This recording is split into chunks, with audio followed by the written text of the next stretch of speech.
ತಿರುಪತಿ ಲಡ್ಡು ವಿಚಾರ, ಲಡ್ಡುವಿನಲ್ಲಿ ಪ್ರಾಣಿಗಳ ಕೊಬ್ಬು ಬಳಕೆಯಾಗಿತ್ತು ಅನ್ನೋ ವಿಚಾರ ಸುಪ್ರೀಂ ಅಂಗಳವನ್ನ ತಲುಪಿತು. ಇದೀಗ ಸುಪ್ರೀಂ ಅಂಗಳದಲ್ಲಿ ಲಡ್ಡು ಲಡಾಯಿಯ ತೀರ್ಮಾನ. ಕೆಲವೇ ಕ್ಷಣಗಳಲ್ಲಿ ಸುಪ್ರೀಂ ಕೋರ್ಟ್ನಲ್ಲಿ ಅರ್ಜಿಗಳ ವಿಚಾರಣೆ ನಡೆಯುತ್ತೆ.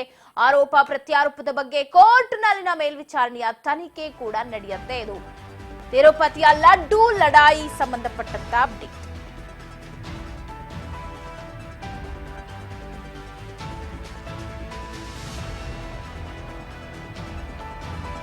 ಕೆಲವೇ ಕ್ಷಣಗಳಲ್ಲಿ ಸುಪ್ರೀಂನಲ್ಲಿ ಅರ್ಜಿ ವಿಚಾರಣೆ ನಡೆಯುತ್ತೆ. ಆರೋಪಗಳ ಬಗ್ಗೆ ಕೋರ್ಟ್ನ ಮೇಲ್ವಿಚಾರಣೆಯ ತನಿಖೆ ಕೂಡ ನಡೆಯುತ್ತೆ. ನಿವೃತ್ತ ನ್ಯಾಯಾಧೀಶರನ್ನ ನೇಮಿಸುವಂತೆ ಕೋರಲಾಗಿದೆಯಂತೆ. ತನಿಖೆಗೆ ಲಡ್ಡು ಲಡಾಯಿನಲ್ಲಿ ವಿಚಾರಣೆಗಾಗಿ ಬಿಜೆಪಿ ನಾಯಕ ಸುಬ್ರಮಣಿಯನ್ ಸ್ವಾಮಿ ಒತ್ತಾಯವನ್ನ ಮಾಡಿದ್ದಾರೆ. ರಿಟೈರ್ಡ್ ಜಡ್ಜ್ ಅನ್ನ ನೇಮಿಸಿ ಅಂತ ಟಿಟಿಡಿ ದೇವಸ್ಥಾನದ ಮಾಜಿ ಅಧ್ಯಕ್ಷ ವೈವಿ ಸುಬಾರ್ ರೆಡ್ಡಿ ಅರ್ಜಿಯನ್ನ ಹಾಕಿದ್ದಾರೆ.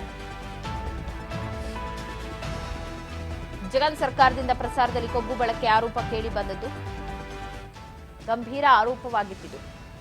ಕೋಟ್ಯಾಂತರ ಭಕ್ತರ ಭಾವನೆಗಳಿಗೆ ಧಕ್ಕೆಯನ್ನ ಉಂಟು ಮಾಡಲಿ ಯತ್ನಿಸಿದ್ರು ಅಂತ, ಜೊತೆಗೆ ಕೋರ್ಟ್ ಮೆಟ್ಟಿಲು ಕೂಡ ಏರಿತಿದೆಲ್ಲ ಸುಳ್ಳು ಅಂತ. ಬಟ್ ವರದಿಯೇ ನಿಜ ಅಂತ ಹೇಳಿತ್ತು. ಈಗ ಅದರ ಸತ್ಯಾಸತ್ಯತೆಯನ್ನ ನೋಡಿ ವಿಚಾರಣೆ ಮಾಡಿ ಅಂತ ಬಿಜೆಪಿ ನಾಯಕ ಜೊತೆಗೆ ಟಿಟಿಡಿ ದೇವಸ್ಥಾನದ ಮಾಜಿ ಅಧ್ಯಕ್ಷ ವೈವಿ ಸುಬ್ಬಾರೆಡ್ಡಿ ಅರ್ಜಿಯನ್ನ ಹಾಕಿದ್ದಾರೆ ಅಂತ. ಸೊ ಇವತ್ತು ಏನಾಗುತ್ತೆ ನೋಡಬೇಕು. ಆರೋಪಗಳ ಬಗ್ಗೆ ಕೋರ್ಟ್ನ ಮೇಲ್ವಿಚಾರಣೆಯ ತನಿಖೆ ಇವತ್ತು ನಡೆಯುತ್ತೆ. ಲಡ್ಡು ಅರ್ಜಿ ವಿಚಾರಣೆ ಆಗಿ ಸತ್ಯಾಸತ್ಯತೆ ಏನು ಹೊರ ಬರುತ್ತೆ, ಸುಪ್ರೀಂ ಕೋರ್ಟ್ ಏನ್ ಹೇಳತ್ತೆ ಈ ಲಡ್ಡು ಲಡಾಯಿ ವಿಚಾರದಲ್ಲಿ